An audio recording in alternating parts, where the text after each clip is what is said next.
scared, what do they do? I just heard. Stone the shit out of you if they know you're coming. They'll come out, yeah. They Are will. they like a different kind of breed? Yes, Yeah. much different. Like they are. You ever watch The Hills? Yeah, well, yeah, there's rumors about that, yeah.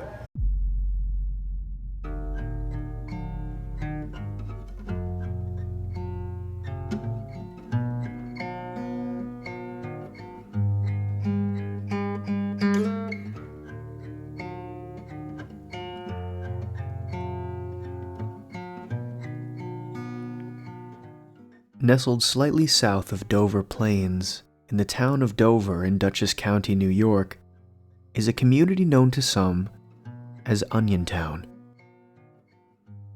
I first heard of Oniontown during a discussion with some people I work with about the sketchiest or scariest places we've had to go for work. Camden, New Jersey came up on that list. An abandoned welcome center in Long Island, New York was one of mine, as well as a gutted music studio that was being shut down after allegations of child abuse by the teachers and staff. But then one person said, "Well, have you ever heard of Oniontown?" To be honest, I've lived in New York my entire life, and not once have I heard about a place called Oniontown. I thought perhaps this was the beginning of some kind of Shrek meme. But no, he assured me that Oniontown was real, just as it was terrifying. So I began to look it up. What was this creepy place that had escaped my attention all of these years? The first stop on my search about Oniontown was a Wikipedia article that was so short and so vague, it only piqued my interest even more. Here is the Wikipedia article for Oniontown, New York. Oniontown is a road and community in Dutchess County, New York, located 1.5 miles south of the hamlet of Dover Plains in the town of Dover. It was briefly the subject of worldwide media attention in 2008 when a derisive video about the area published on YouTube led to visiting outsiders being attacked. A community? A derisive video? Outsiders being attacked? Now I was only more curious. Looking at the references from the short Wikipedia article, I clicked on the one that seemed to reveal the most information regarding the video and incident in question. A New York Daily News article published by the Associated Press on July 4th, 2008. The title was, "Teens Attacked in Oniontown, New York." Surprisingly, this article offered just as little in regards to information about Oniontown than the Wikipedia article did. The article simply stated the following. A pair of 17-year-olds who drove to Oniontown after a series of YouTube videos portrayed the hamlet as a rundown, backwoods dump were pelted with rocks by an angry group of young residents, authorities said. The teens from Mahopac, New York, about 30 miles south of Oniontown, were recovering from their injuries. State police troopers arrested a 17-year-old from the tiny community Thursday and charged him with the criminal mischief for taking part in the assault. The investigation is ongoing, and additional arrests were expected, police said. That was it. That was the article. Nothing really about Oniontown, its reputation, or what this series of YouTube videos portrayed Oniontown to be. So naturally, the next step was to try and find these videos for myself. Although it seems the original videos were removed, I found one or two in particular that shed a little more light on the Oniontown mystery. Take a look. They'll come out, yeah. They will. Are they like a different kind of breed?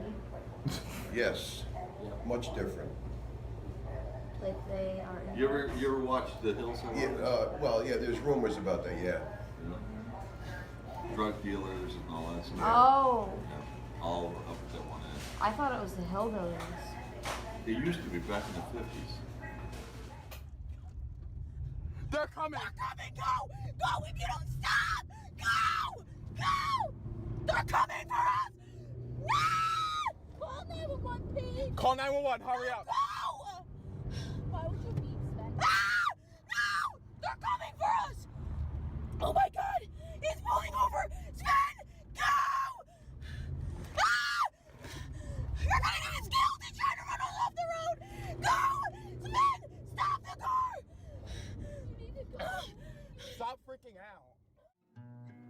This clip explains a little more as to the origins of Oniontown and why it has such a strange reputation. But before we dive deeper into that, I would like to clarify one thing about the video I just showed and videos like it. No matter what the reputation of a community or town or group, to intentionally go to that place with the purpose of causing a disruption in order to elicit a reaction to post on YouTube is scummy behavior. It's one thing if you're passing through and are attacked for simply being there, but to go there with the purpose of getting a rise out of the people living there so you can film their reaction and post it is wrong, especially since these communities and people within them may not have been granted the opportunities that those in other areas were. Videos should analyze, empathize, and only when justified, criticize. But all that being said, I started to get a much better idea of the kind of reputation that Oniontown had. The most comprehensive collection of the history of Oniontown was from a Vice article that was published in 2012 titled Peeling Oniontown. I highly recommend you read that article for yourself as it displays a very fair perspective of what Oniontown is and who Oniontowners really are. But for the sake of this video, I'll highlight some points regarding the history and development of Oniontown. In the late 1800s to early 1900s, a reporter wrote a series of articles about Oniontown, and is quoted as saying, "Picture a community without an electric light, without a radio, without a movie house, without a bathtub, where the kiddies rarely get to 8th grade in school, where illiteracy abounds. Rough, hard-bitten Oniontown is primitive." In the many years since then, the reputation on Oniontown has remained pretty much the same. Oniontown is a collection of trailers and shacks at the end of a dead-end road by a mountainside. The residents there keep to themselves, shunning outsiders and even attacking those who venture into their premises. No trespassing signs abound, and from the pictures of the immediate area, it does not exude a welcoming spirit. Oniontowners are viewed as simple, uneducated, hillbillies, inbreds, dangerous. This reputation is perpetuated in the surrounding towns and communities near Oniontown. In many of the videos and articles posted of Oniontown and its residents, comparisons to The Hills Have Eyes are drawn. For those of you unfamiliar, The Hills Have Eyes is a horror movie series revolving around a community of inbreds who stalk, abuse, and kill any who enter their territory. They're depicted as deformed, as dangerous, and as rejects from society. Even the origins of the iconic name are somewhat a mystery, some believing that Oniontown developed from Youngstown, others attributing it to the throwing of onions on the basketball court of local schools. Still, others say that Oniontown simply comes from the fact that the residents smell like onions due to the fact that they allegedly don't bathe or shower. Even the residents themselves can't nail down for sure the origins of the curious name. When Oniontown went viral for the first time, sparked by a video titled Oniontown Adventures, the desire to venture into the supposedly dangerous area spread like wildfire. In the years that followed, multiple people grabbed their cameras and made their way into Oniontown, wanting to be the stars of their very own horror movie. In videos with titles like A Day in an Inbred Village, When Inbreds Attack, and Return to Fishkill, person after person and group after group would periodically travel to Oniontown uninvited in order to see if they could get something juicy to post online. It became almost like an urban legend, or perhaps a dare, or maybe a mix of the two. In their article, Vice interviewed a variety of people about the perception of Oniontown and how the fear of the community started in the first place. A woman who worked at the Dutchess County Historical Society said the following: "We just don't have a lot of facts. There are stories. They're inbred, that they built a Planned Parenthood nearby in Dover because the girls out there were getting pregnant at 12 and 13. That Oniontowners are tend to a house and the police won't go there. If you try to go out and talk to them, they'll slip into the back and scatter into the woods. They don't let anyone in. Another local who grew up with the legend of Oniontown states this: "It was the kind of place you didn't want to go at night. You went with a group, never alone, and you definitely didn't go in there unprotected." Sounds like a pretty scary place, right? It doesn't help that we've all seen these communities before in the movies. Just going by the descriptions made, I can rattle off quite a few movies that immediately pop into my head. The Hills Have Eyes, Wrong Turn, The Texas Chainsaw Massacre, The Descent, The Poughkeepsie Tapes, and even House of Wax. But those are movies. And when it comes to perspective, movies are very often one-sided. This isn't the case in real life. In real life, there's always another point of view, and reporters at Vice had the opportunity to see that point of view. A judge who had a lot of experience in dealing with issues in Oniontown is quoted as saying this: "When I was a teenager, they were always bullied. I remember experiencing some situations where a certain girl would be deemed less than accepted because of her Oniontown status.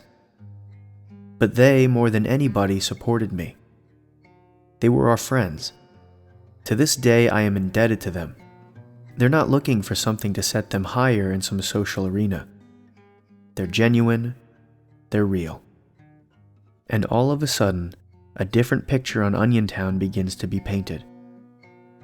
This picture continues to be painted by a resident of Oniontown itself, who said regarding the reputation of his own community, "Everyone thinks you're lower class, no good, second rate. You get picked on and beat up. They say you're inbred, and the next thing you know, you're fighting with 3 or 4 guys. You learn to fight and take care of yourself. I've been fighting my whole life. My hands and knuckles are scarred, broke from fighting. The kids pick on you. You grow up watching your back. They come up behind you and punch you in the head. A lot of people hide the fact that they're from here. The stigma has always been there. My dad remembered it. My grandkids deal with it." Portions of the article later go into detail about the YouTube phenomenon regarding Oniontown. Residents explain that once the first few videos went viral, it was non-stop people driving into their roads as if they were a freak show, yelling and honking, disrupting the community, in an attempt to get their own Oniontown adventure video go viral.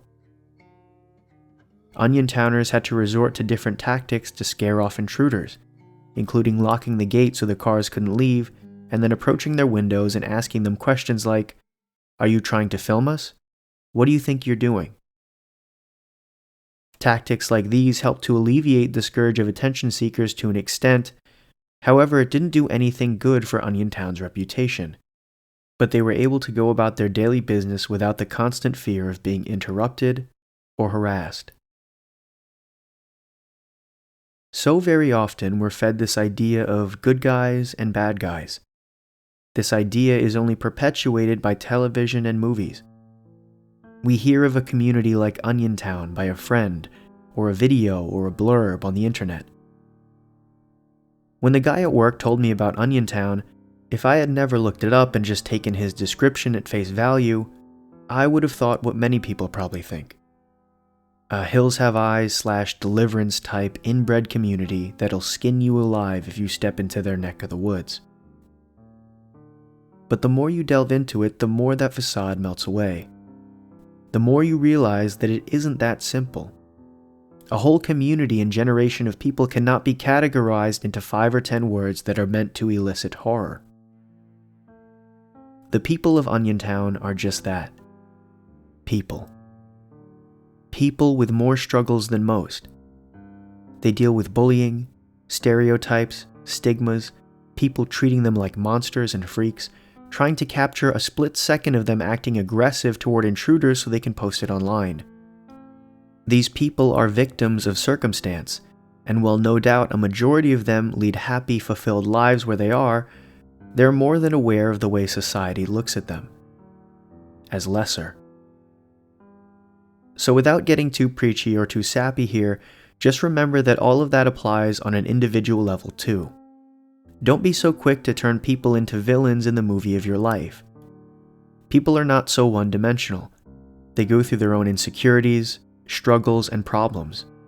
Just because someone is different or weird or not so well off financially or socially, that person has their own story that has led them right to today. So I guess what I'm trying to say is, rather than treat people the way societal norms dictate you do, treat them as if they were you, just living a different life. Oh, and stay out of Oniontown.